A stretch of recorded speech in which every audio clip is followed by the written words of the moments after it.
Hello and नमस्ते। आज बात स्टूडेंट्स की में आपका फिर से स्वागत है। आज हम नेफ्ट यानी कि national institute of fashion technology के एडमिशन प्रोसेस के बारे में बात करने वाले हैं। ये वीडियो बहुत ही डिटेल में एडमिशन प्रोसेस के बारे में आपको बताने वाला है, तो आगे मेरे साथ बने रहिए। तो फर्स्ट थिंग फर्स्ट, सबसे पहले आपको एडमिशन फॉर्म फिलअप करना है, जो कि ऑनलाइन होता है। तो अक्टूबर में, बाय मिड अक्टूबर या एंड ऑफ अक्टूबर में निफ्ट का फॉर्म आउट हो जाएगा। तब आप उसको ऑनलाइन जाके फिल कर सकते हो और एग्ज़ाम समवेयर जनवरी में वन ऑफ द संडेज में एग्ज़ाम होगा। तो ये है पहला चीज़ जो आपको करना है एडमिशन प्रोसेस का फर्स्ट है, to fill the admission form. इसके बाद जो एग्ज़ाम होगा वो दो स्टेज में होगा। एक होगा रिटन एग्ज़ाम, जो कि दो पार्ट में होता है, कैट और गैट। और उसमें जो लोग क्वालिफाई करते हैं रिटन एग्ज़ाम में, उनको फिर सिचुएशन टेस्ट के लिए बुलाया जाता है, जो कि one of the NIFT centre में ही होता है। और मास्टर प्रोग्राम वालों को सिचुएशन टेस्ट नहीं देना होता है, तो जो रिटन टेस्ट क्लियर करते हैं उनको फिर बुलाया जाता है पर्सनल इंटरव्यू के लिए। तो ये ओवरऑल आपका फॉर्मेट है एग्ज़ाम का। अब डिटेल में मैं आपको बताऊंगा कि क्या क्या एलिजिबिलिटी क्राइटेरिया और क्या क्या चीज़ें हैं जिसको आपको ध्यान में रखने की ज़रूरत है। चलिए आगे देखते हैं। एलिजिबिलिटी क्राइटेरिया की बात करें तो आपका बहुत ही सिंपल है। अगर आप यूजी प्रोग्राम में बैचलर ऑफ डिज़ाइन के लिए अप्लाई कर रहे हैं तो आपका टेंथ प्लस टू खत्म होना चाहिए, सिंपल। लेकिन अगर आप यूजी प्रोग्राम में बीएफ टेक के लिए, बैचलर ऑफ फैशन टेक्नोलॉजी के लिए अप्लाई कर रहे हैं, तो आपका टेंथ प्लस टू तो होना ही चाहिए, पर वो फिजिक्स और मैथमेटिक्स के साथ होना चाहिए। तो ये आप ध्यान रखो कि बीडेस के लिए tenth plus two any stream will is fine, but BF tech के लिए tenth plus two with physics and mathematics compulsory है। और एक बहुत इंपॉर्टेंट चीज़, जिस भी साल आप इस एग्ज़ाम को लिख रहे हो, निफ्ट का एंट्रेंस एग्ज़ाम दे रहे हो, उस साल आपका एज 24 या उससे कम होना चाहिए। तो ये एक बेसिक क्राइटेरिया है। अब आगे मैं आपको और डिटेल्स बताता हूँ। जैसा कि मैंने आपको पहले बताया, रिटन एग्ज़ाम दो पार्ट में डिवाइडेड होता है, कैट और गैट। तो पहले हम गैट पोर्शन को समझते हैं, जो कि है जनरल एबिलिटी टेस्ट। तो जनरल एबिलिटी टेस्ट जो है वो सारे प्रोग्राम, फॉर एग्जांपल चाहे वो यूजी हो पीजी हो, सारे प्रोग्राम्स के लिए कॉमन है। ये सबके लिए कंपलसरी है, आपको ये एग्ज़ाम देना ही पड़ेगा। तो जनरल एबिलिटी टेस्ट में क्या क्या चीज़ें आपके चेक किया जाता है, आपका उसमें एनालिटिकल स्किल चेक किया जाता है, उसमें आपका जनरल नॉलेज चेक किया जाता है, उसमें आपके मैथ्स चेक किया जाता है, इंग्लिश चेक किया जाता है। So basically these are the subject, ये सारे सब्जेक्ट्स हैं जिस पे आपका टेस्ट होता है। और वो समझने की कोशिश करते हैं कि आप इन सारे सब्जेक्ट में आपकी कितनी अच्छी पकड़ है या नहीं है। तो जो कुछ सब्जेक्ट्स हैं इसमें इंक्लूडेड वो हैं quantitative ability, communication ability, English communication, analytical ability और जनरल नॉलेज। तो जैसा मैंने बताया कि इन सारे टॉपिक्स पे या सब्जेक्ट्स पे क्वेश्चन बेस्ड होते हैं, और यहाँ पे आपका ये सारा टेस्ट किया जाता है कि आप कितने अच्छे हैं इन सारे सब्जेक्ट्स पे। तो आगे हम जानेंगे कैट के बारे में कि कैट में क्या क्या होता है। तो कैट एक खास विशेष एग्ज़ाम है जो कि बीडेस प्रोग्राम के लिए खासकर डिज़ाइन किया गया है, जहाँ पे गैट पोर्शन के बाद ये कैट पोर्शन, या फिर जैसे भी कभी कहीं कैट पहले होता है गैट बाद में होता है, बट ये दोनों एग्ज़ाम होता है। और बीडेस वालों के लिए ये खासकर प्रोग्राम डिज़ाइन किया गया है, जिसमें स्टूडेंट्स की क्रिएटिविटी, कमर्शियलिटी, स्किल, मटेरियल हैंडलिंग, ये सब कुछ देखा जाता है, चेक किया जाता है कि वो स्टूडेंट्स कितना अच्छे तरीके से इन सब चीज़ों को कर पा रहे हैं। तो कैट इसलिए बहुत इंपॉर्टेंट होता है किसी भी बैचलर ऑफ डिज़ाइन स्टूडेंट्स के लिए, और सबसे ज़्यादा वेटेज भी इसी कैट पोर्शन का ही होता है when it comes to the exam. Overall अगर मैं गैट और कैट की बात करें तो गैट का weightage for B Des students is less than CAT. तो अब मैं अगर वेटेज की बात करूं बिटवीन कैट एंड गैट, तो for B Des student the weightage is 30 and 50। तो 30 is for GAT and 50 is for CAT। पहले ये वेटेज 40-40-20 होता था, पर अब ये चेंज हो चुका है।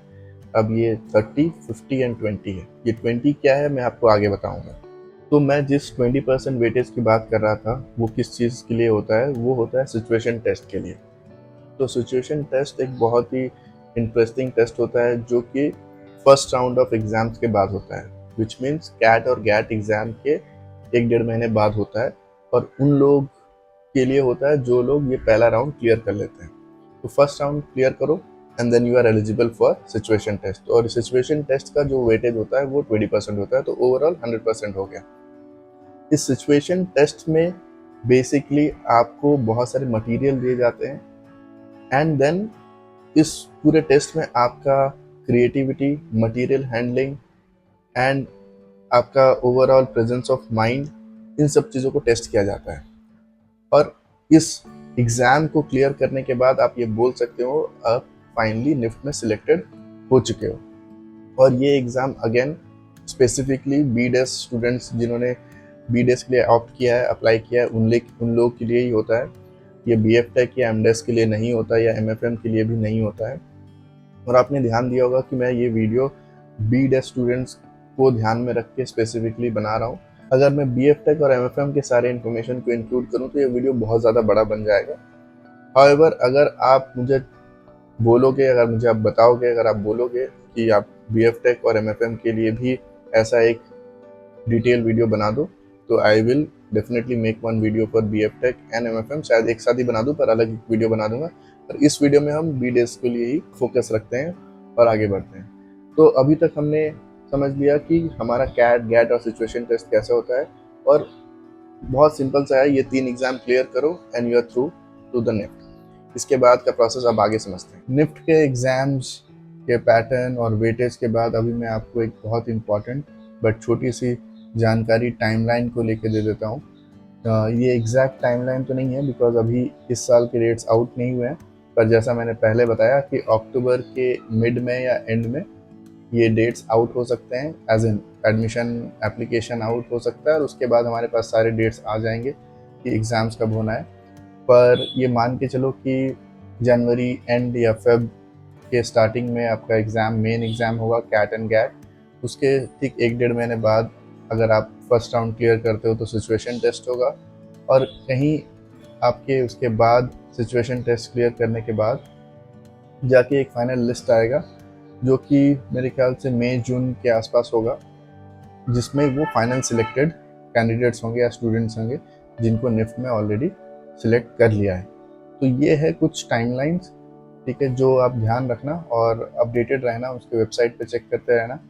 और हम आगे देखते हैं कि इसके बाद एडमिशन में कौन सा प्रोसेस होता है। अब जब एडमिशन का फॉर्म फिलअप कर दिया आपने, एग्ज़ाम्स भी दे दिए, कैट गैट भी दे दिए, सिचुएशन टेस्ट भी दे दिया, और अब मान लो कि आपके सिलेक्शन हो चुका है, तो इसके बाद जो प्रोसेस होता है एडमिशन का वो बहुत इंपॉर्टेंट फेज़ होता है। बिकॉज आपका सारा मेहनत बेकार हो सकता है अगर इस प्रोसेस में कुछ भी गड़बड़ हो गया तो ये प्रोसेस होता है जहाँ पे आपके अपने सारे डॉक्यूमेंट्स, ठीक है, आपके जो भी डॉक्यूमेंट्स चाहिए होते हैं, जैसे 10th सर्टिफिकेट, 12th सर्टिफिकेट, अगर आप किसी कैटेगरी से बिलोंग करते हैं तो वो सारे सर्टिफिकेट्स, तो ये सारे सर्टिफिकेट्स और डॉक्यूमेंट्स आपको ऑनलाइन सबमिट करना होता है। पहले ये ऑफलाइन होता था काउंसलिंग के टाइम पे, पर आजकल ये ऑनलाइन होने लग गया है थैंक्स टू कोविड।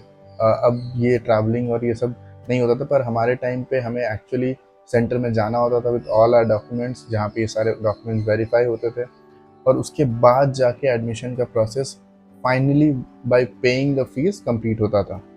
तो अब ये सब कुछ ऑनलाइन होने लग गया है, तो ये एक बहुत अच्छी बात है कि आपको बहुत बार ट्रैवल नहीं करना पड़ेगा।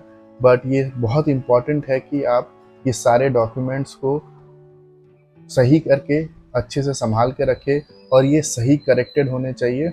ऐसा ना हो कि उसमें कुछ स्पेलिंग मिस्टेक है, या फिर कोई आपने एप्लीकेशन के टाइम पे एक अलग डॉक्यूमेंट दिखाया और अभी एक अलग डॉक्यूमेंट सबमिट कर रहे हो, तो ऐसा नहीं करना। अदरवाइज़ वो डॉक्यूमेंट, आपका एप्लीकेशन ही रिजेक्ट हो जाएगा, एडमिशन क्वालिफाई करने के बाद भी ख़त्म हो जाएगा। तो ये सब चीज़ें बहुत ध्यान रखने की ज़रूरत है। और जल्दी से मैं आपको बताता हूँ कौन कौन से डॉक्यूमेंट आपको प्रोड्यूस करने होते हैं। जैसे 10th 12th का सर्टिफिकेट मैंने बता दिया, आपका पहचान आइडेंटिटी कार्ड से मेरा मतलब है या तो आधार, ड्राइविंग लाइसेंस, अगर उस टाइम पे आपका एज हो तो ड्राइविंग लाइसेंस, अदरवाइज आधार कार्ड से काम हो जाएगा। अगर आप किसी कैटेगरी से है तो आपको कैटेगरी का सर्टिफिकेट देना पड़ेगा, और कुछ फ़ोटोज़, 1 या 2 फ़ोटोज़ देने पड़ेंगे। तो ये सारे डॉक्यूमेंट्स चाहिए होते हैं जो आपको संभाल के रखने होते हैं। एंड में थैंक यू एंड कॉन्ग्रेचुलेशन, आपने इस वीडियो को पूरा देखा और आई एम श्योर आपको ये हेल्पफुल लगा होगा। अगर आपको ये हेल्पफुल लगा तो आप बिल्कुल इसे आगे शेयर करो और लोगों को बताओ कि ये कितना इम्पॉर्टेंट है, और इससे आपको एक आइडिया लग गया होगा और आपको इससे ज़्यादा इन्फॉर्मेशन या डिटेल इन्फॉर्मेशन चाहिए तो आप बेशक निफ्ट के वेबसाइट पर जाइए और वहाँ जाके आप पूरा इत्मीनान से पढ़ सकते हैं, इसको बहुत अच्छे से पढ़ के समझ सकते हैं। पर आई एम श्योर एक होलिस्टिक आइडिया तो आपको इस वीडियो से मिल ही गया होगा। मैं निफ्ट से रिलेटेड और आगे जाके एनआईडी से रिलेटेड भी और भी डिटेल और इंटरेस्टिंग इंफॉर्मेशंस लेके आने वाला हूँ अपने अगले वीडियो में, जिससे कि आप अपने preparation, not just exam preparation, mental preparation की किस तरीके से मुझे प्लान करना है।